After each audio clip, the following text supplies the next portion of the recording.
Hello everyone, welcome to Simply Physics Tamil. Today 10th standard science bookல இருக்க unit 1 laws of motionல இருந்து ஃபோர்ஸ்னா என்ன, ஃபோர்ஸ்ல என்னென்ன types இருக்கு அண்ட் ரிசல்டன்ட் ஃபோர்ஸ்னா என்னன்ட்டு பார்க்கலாம்.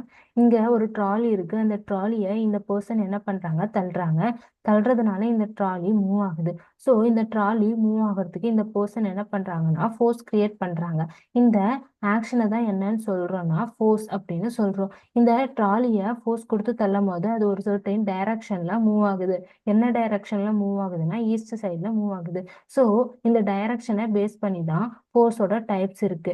இப்போ ஃபோர்ஸ்க்கு என்னென்ன டைப்ஸ் இருக்குன்னா like parallel force and unlike parallel ஃபோர்ஸ்னு ரெண்டு டைப்ஸ் இருக்கு. இந்த இமேஜ் பாருங்க. இந்த இமேஜ்ல ஒரு ட்ராலி இருக்கு. அந்த ட்ராலில ஒரு பெரிய பாக்ஸ் ப்ரெசென்ட் ஆயிருக்கு. இந்த பாக்ஸை மூவ் பண்றதுக்காக என்ன பண்றாங்கன்னா இந்த ரெண்டு பர்சனுமே அந்த ட்ராலி மேல ஒரு ஃபோர்ஸ் கிரியேட் பண்றாங்க. இவங்க ரெண்டு பேரும் கொடுக்குற டைரக்ஷன் எப்படி இருக்குதுன்னா சேம் டைரக்ஷன்ல தான் கொடுக்குறாங்க. ஸோ இது சேமா இருக்கு டைரக்ஷன். இப்ப இவங்க கொடுக்குற ஃபோர்ஸ் வந்து ஒண்ணுத்தோட ஒண்ணு மீட் ஆகல. தட் மீன்ஸ் ஒருத்தருங்க வந்து ஃபோர்ஸ் கொடுக்கறத நிறுத்தினாலும் இன்னொருத்தருங்க ஃபோர்ஸ் கொடுக்கறதுனால அந்த ஆப்ஜெக்ட் மூவ் ஆக தான் செய்யும். ஸோ ஒருத்தவங்களோட ஃபோர்ஸ் இன்னொருத்தவங்களோட ஃபோர்ஸோட மீட் ஆகல. ஸோ இதைத்தான் என்னன்னு சொல்றோம்னா பேரலல் அப்படின்னு சொல்றோம். சேம் டைரக்ஷன்ல ஃபோர்ஸ் கொடுத்து அந்த ஃபோர்ஸ் வந்து பேரலா இருந்ததுன்னா அது என்னன்னு சொல்றோம்னா லைக் பேரலல் ஃபோர்ஸ் அப்படின்னு சொல்றோம். இப்ப இந்த இமேஜ் பாருங்க. இந்த இமேஜ்ல ஒரு லேடி இருக்காங்க. இந்த லேடி மேல மூணு குழந்தைங்க ஃபோர்ஸ் கொடுக்குறாங்க. இப்படி ஃபோர்ஸ் கொடுக்கறதுனால இந்த லேடி வந்து மூவ் ஆகுறாங்க. இப்ப இவங்க எல்லாருமே வந்து சேம் டைரக்ஷன்ல தான் வந்து ஃபோர்ஸ் கொடுக்குறாங்க. ஆனா எல்லாரும் ஈக்குவலா ஃபோர்ஸ் கொடுப்பாங்களா? கொடுக்க மாட்டாங்க. கொடுக்கலாம், கொடுக்காம இருக்கலாம். ஸோ ஒரு ஆப்ஜெக்ட் மேல ஈக்குவலான ஃபோர்ஸ் கொடுக்கலாம், இல்ல அன்ஈக்குவலான ஃபோர்ஸும் கொடுக்கலாம். பட் சேம் டைரக்ஷன்ல இருந்ததுன்னா அது என்னன்னு சொல்றோம்னா parallel ஃபோர்ஸ் அப்படின்னு சொல்றோம். இங்க பாருங்க. இப்ப ஒரு ஆப்ஜெக்ட் மேல மோர் தென் டூ பர்சன்ஸ் வந்து ஃபோர்ஸ் கொடுக்கும்போது அதோட டோட்டல் ஃபோர்ஸ் எவ்வளவு அப்படின்னு சொல்லிட்டு சொல்லலாம். இந்த கேர்ள் வந்து ஒரு ஃபோர்ஸ் கொடுக்குறாங்க. இந்த பாய் வந்து ஒரு ஃபோர்ஸ் கொடுக்குறாங்க. கேர்ள் கொடுக்குற ஃபோர்ஸை நான் F1 கன்சிடர் பண்ணிக்கிறேன். பாய் கொடுக்குற ஃபோர்ஸை வந்து F2 கன்சிடர் பண்ணிக்கிறேன். இப்போ கேர்ள் வந்து எவ்வளோ ஃபோர்ஸ் கொடுக்குறாங்கன்னா 2 நியூட்டன் ஃபோர்ஸ் கொடுக்குறாங்க. பாய் எவ்வளோ ஃபோர்ஸ் கொடுக்குறாங்கன்னா 3 நியூட்டன் ஃபோர்ஸ் கொடுக்குறாங்க. அப்போ நான் டோட்டல் ஃபோர்ஸை கண்டுபிடிக்கிறதுக்கு என்ன பண்ணணும்னா அஹ், ரெண்டு பேர் கொடுக்குற ஃபோர்ஸை ஆட் பண்ணும்போது எனக்கு டோட்டல் ஃபோர்ஸ் கிடைச்சிரும். இப்ப கேர்ள் வந்து 2 நியூட்டன் கொடுக்குறாங்க, பாய் 3 நியூட்டன் கொடுக்கறதுனால நான் ரெண்டுத்தையும் ஆட் பண்ண எனக்கு எவ்வளவு கிடைக்குதுன்னா 5 நியூட்டன் கிடைக்குது. ஸோ டோட்டல் நெட் ஃபோர்ஸ் என்னன்னா 5. இந்த டோட்டல் நெட் ஃபோர்ஸை நான் என்னன்னு சொல்லலாம்னா ரிசல்டன்ட் ஃபோர்ஸ் அப்படின்னு சொல்றோம். ஃபார் எக்ஸாம்பிள் இப்ப நம்ம 5 சப்ஜெக்ட்ல எக்ஸாம்ல எழுதுறோம். அந்த 5 சப்ஜெக்டையும் நம்ம ஆட் பண்ணி ஆவரேஜா வந்து ஒரு மார்க்கை கன்சிடர் பண்றது தான் நம்ம என்னன்னு சொல்றோம் ரிசல்ட் அப்படின்னு சொல்லிட்டு சொல்றோம். அந்த மாதிரி தான் ஒரு ஆப்ஜெக்ட் மேல எவ்வளவு ஃபோர்ஸ் கொடுத்தாலும் அந்த ஆப்ஜெக்ட் சேம் டைரக்ஷன்ல இருந்தா அந்த கொடுத்த ஃபோர்ஸ் எல்லாம் ஆட் பண்றதுனால நம்மளுக்கு ஒரு ரிசல்டன்ட் ஃபோர்ஸ் கிடைக்கும். இப்ப இந்த இமேஜ் பாருங்க. இந்த இமேஜ்ல ஒரு கயிறை ரெண்டு பேர் ஆப்போசிட் டைரக்ஷன்ல இழுக்கிறாங்க. ஸோ இங்க டைரக்ஷன் வந்து டிஃப்ரெண்டா இருக்கு. ஸோ டிஃப்ரெண்ட் டைரக்ஷன் இருக்கிறதுனால அது அன்லைக்கா இருக்கு. ஓகேவா?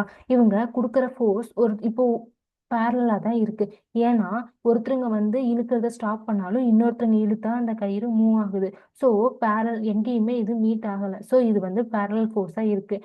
ஸோ ஒரு ஃபோர்ஸ் டிஃப்ரெண்ட் டைரக்ஷன்ல பேரலா இருந்தா அது என்னன்னு சொல்றோம்னா அன்லைக் பேரலல் ஃபோர்ஸ் அப்படின்னு சொல்றோம். இங்க பாருங்க. இங்க ஒரு பர்சன் வந்து ஒரு சைட்ல இருக்காங்க. 4 பர்சன் வந்து ஆப்போசிட் சைட்ல இருக்காங்க. ஒரு பர்சன் ஒரு கயிறு இழுக்கிறாங்க. 4 பர்சன் சேர்ந்து இன்னொரு ஆப்போசிட் எண்டான கயிறை இழுக்கிறாங்க.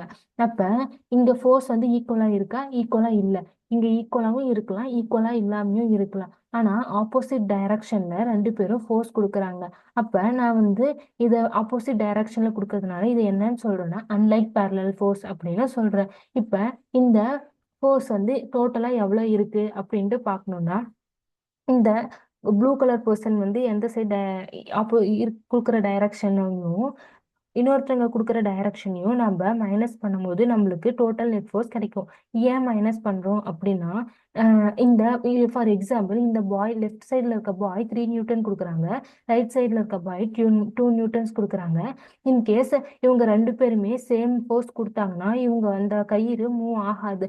யார் அதிகமாக கொடுக்குறாங்களோ அவங்க சைடு தான் வந்து கயிறு மூவ் ஆகும். ஸோ நான் இங்கே மைனஸ் பண்ணும்போது எனக்கு அதோட ரிசல்டன்ட் ஃபோர்ஸ் கிடைக்கும். அப்போ நான் என்ன பண்ணுறேன்னா அன்லைக் பேரலல் ஃபோர்ஸ்க்கு நான் மைனஸ் பண்ணுறேன்.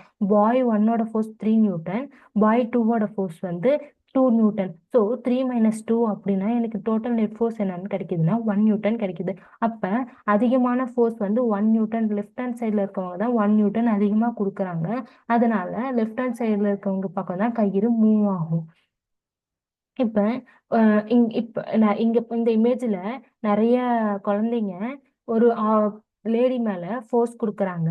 அப்போ மல்டிபிள் ஃபோர்ஸ் வந்து இந்த லேடி அப்படின்ற ஆப்ஜெக்ட்னு கன்சிடர் பண்ணிக்கிறோம். லேடி மேலே மல்டிபிள் ஃபோர்ஸ் ஆக்ட் ஆகுது ஒரே டைமில்.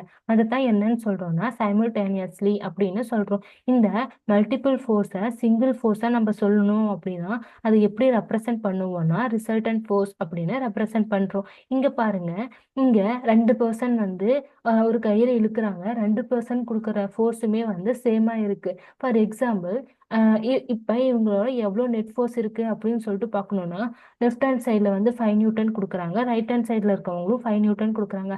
அப்போ இந்த கயிறு மூவ் ஆகுமா? மூவ் ஆகாது. ஸோ இதோட இங்கே ஃபோர்ஸ் வந்து ரிசல்டன்ட் ஃபோர்ஸாக என்ன இருக்குன்னா 0வா இருக்குது. அப்போ இங்கே ஃபோர்ஸ் இல்லாதனால இந்த கயிறு வந்து அதோட நேச்சுரல் ஸ்டேட்ல, அதாவது ரெஸ்ட் ஸ்டேட்லேயே மெயின்டைன் ஆகும். இதை தான் நம்ம என்னன்னு சொல்கிறோன்னா equilibrium state or balanced state, balanced force அப்படின்னு சொல்கிறோம். இப்போ இந்த இமேஜில் பாருங்க, இந்த இமேஜில் லெஃப்ட் ஹேண்ட் சைடில் இருக்கவங்க 5 நியூட்டன் கொடுக்குறாங்க, ரைட் ஹேண்ட் சைடில் இருக்கவங்க 4 நியூட்டன் கொடுக்குறாங்க. இதோட நெட் டோட்டல் ஃபோர்ஸ் வந்து என்னன்னு சொல்லலாம்? ரெண்டு சைடும் ஆப்போசிட் டைரக்ஷனில் கொடுக்கறதுனால நம்ம சப்ராக்ஷன் பண்ணுறோம். இங்கே யார் அதிகமாக கொடுக்குறாங்கன்னா லெஃப்ட் ஹேண்ட் சைடில் இருக்கவங்க தான் அதிகமாக கொடுக்குறாங்க. அப்போ ரைட் ஹேண்ட் சைடில் இருக்கவங்களோட லெஃப்ட் ஹேண்ட் சைடில் இருக்கவங்க 1 நியூட்டன் அதிகமாக கொடுக்கறதுனால நம்மளுக்கு லெஃப்ட் ஹேண்ட் சைடில் தான் மூவ் ஆகும். ஸோ இதோட ரிசல்டன்ட் ஃபோர்ஸ் வந்து ஒன்று அதிகமாக இருக்கிறதுனால லெஃப்ட் ஹேண்ட் சைடில் இருக்கவங்க கிட்ட தான் மூவ் ஆகும். ஸோ இங்கே ரிசல்டன்ட் ஃபோர்ஸ் வந்து ஈக்குவல் டு 0வா இல்லாதனால இது பேர் என்னன்னு சொல்கிறோன்னா அன்பேலன்ஸ்டு ஃபோர்ஸ் அப்படின்னு சொல்கிறோம். ஃபார் எக்ஸாம்பிள் இப்போ இந்த இமேஜ் பாருங்க, இந்த தராசு எப்படி இருக்குதுன்னா நார்மல் ஸ்டேட்ல இருக்கு, ரெண்டு ஈக்குவலா இருக்கு. ஒரு ஆப்ஜெக்ட் மேல ஒரு தராசு மேல ஒரு பால் வைக்கிறோம். அப்ப அந்த பால் கீழே போகும். அது ஈக்குலிபிரியம் ஸ்டேட்டுக்கு வரத்துக்கு நம்ம என்ன பண்றோம்னா ஆப்போசிட் சைட்ல இன்னொரு ஃபோர்ஸ் கொடுக்குறோம்.